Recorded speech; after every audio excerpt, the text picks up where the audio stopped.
malheureux, confus, abandonné, poursuivi, angoisse, détresse, misère, peine, haine, honte, faute, transgression, ennemi. Autant de mots pour exprimer la désolation. Juxtaposés à des termes comme délivrance, espérance, alliance, innocence, amitié, fidélité, bonté, protection, instruction. Où trouvons-nous de tels écarts autres que dans nos âmes? Dans le psaume 25. En cette 25e semaine de l'année, laissons la parole de Dieu opérer ce genre de miracle en nous. Bonjour et bienvenue, bien-aimé. Je suis si heureuse que tu sois là pour cette pause avec moi.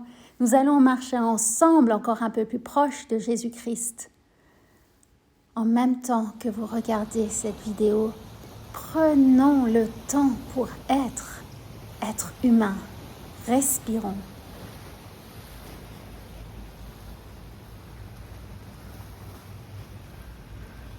Tournons-nous vers notre Père céleste. Inspirons sa vie, son amour, que nous nous en sentions dignes ou pas. Expirons, déposons nos fardons. Inspirons la victoire que Christ a acquise. Expirons nos manquements. Recevons l'amour de Dieu qui nous transforme et qui nous aide à aimer ceux qui nous entourent, ce qui prouve que nous aimons Dieu. Si cette complainte du roi David a été préservée depuis plus de 3000 ans, c'est très probablement parce qu'elle a une valeur sûre, au-delà de ce qu'on peut imaginer ou penser. Écoutons donc les paroles de ce psaume 25 de David. Éternel, j'élève à toi mon âme, mon Dieu, en toi je me confie, que je ne sois pas couvert de honte, que mes ennemis ne se réjouissent pas à mon sujet. Tous ceux qui espèrent en toi ne seront point confondus, ceux-là seront confondus qui sont infidèles sans cause. Éternel, fais-moi connaître tes voies, enseigne-moi tes sentiers, conduis-moi dans la vérité et instruis-moi, car tu es le Dieu de mon salut, tu es toujours mon espérance. Éternel, souviens-toi de ta miséricorde et de ta bonté, car elles sont éternelles. Ne te souviens pas des fautes de ma jeunesse, ni de mes transgressions. Souviens-toi de moi selon ta miséricorde, à cause de ta bonté, ô Éternel. L'Éternel est bon et droit, c'est pourquoi il montre aux pécheurs la voie. Il conduit les humbles dans la justice, il enseigne aux humbles sa voie. Tous les sentiers de l'Éternel sont miséricorde et fidélité pour ceux qui gardent son alliance et ses commandements. C'est à cause de ton nom, ô Éternel, que tu pardonneras mon iniquité, car elle est grande. Quel est l'homme qui craint l'Éternel? L'Éternel lui montre la voie qu'il doit choisir. Son âme reposera dans le bonheur et sa postérité possédera le pays. L'amitié de l'Éternel est pour ceux qui le craignent et son alliance leur donne instruction. Je tourne constamment les yeux vers l'Éternel, car il fera sortir mes pieds du filet. Regarde-moi et aie pitié de moi, car je suis abandonné et malheureux. Les angoisses de mon cœur augmentent. Tire-moi de ma détresse.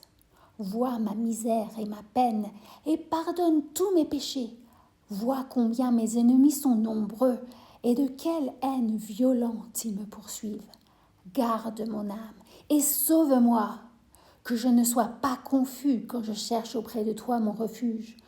Que l'innocence et la droiture me protègent quand je mets en toi mon espérance. Ô Dieu, délivre Israël de toutes ses détresses. Jusqu'ici, la parole de Dieu. Faisons comme notre ancêtre David. Utilisons des paroles de supplication. Sauve-moi, regarde-moi, aie pitié de moi, vois, pardonne, délivre. Enseigne-moi, conduis-moi, instruis-moi, souviens-toi. Deuxièmement, rappelons-nous et déclarons ce qui est vrai en dehors de ce que nous ressentons. Il fera sortir mes pieds du filet. Ta miséricorde et ta bonté sont éternelles. Et enfin, mes bien-aimés, agissons cette semaine avec ces verbes d'action. J'élève, je me confie, je tourne, je cherche, je mets en toi mon espérance. Si ce genre de contenu vous aide à vous connecter à Jésus-Christ dans un monde souvent chaotique, pensez à vous abonner. Si vous pensez que cette vidéo pourra aider quelqu'un d'autre, merci de la partager. Je vous aime et je vous dis à la semaine prochaine.